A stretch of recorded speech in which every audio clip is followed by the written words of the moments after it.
So, what I've observed as I've gotten older is really that there's some foundational problems, uh, at least that I observe, and I'm pretty sure I'm spot on. But, um, and without addressing from a logical point of view what those, and identifying what those problems are, it's really hard to create solutions that are actually going to address and fix the right problems.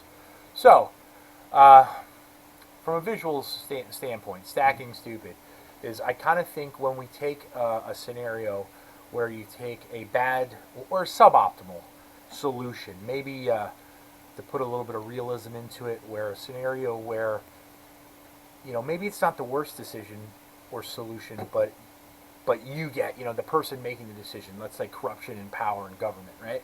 But it benefits them a lot. So they pick a suboptimal solution because there's a lot of motivation for them to do it.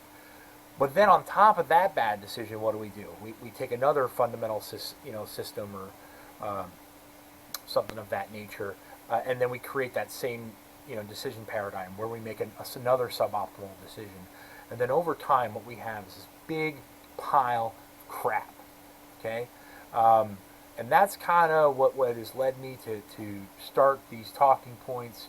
There's going to be a whole bunch of them. I do think there is a collaborative a journey through a lot of the topics.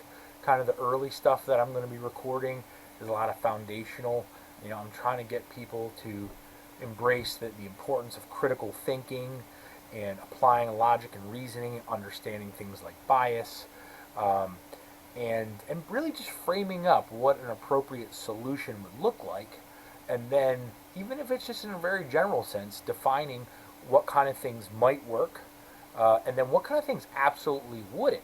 Okay, because if something wouldn't work, well, why are we spending our time talking about it in the sense of, hey, we should try this? If we already decided that it wouldn't align with our goals, values, or destination.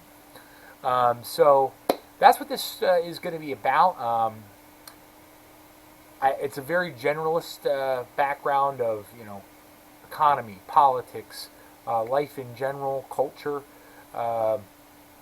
with the overall theme of how do we identify some logical, solution-based critical thinking to go forward. All right. So thank you guys. Stay tuned for more content, and talk to you all soon.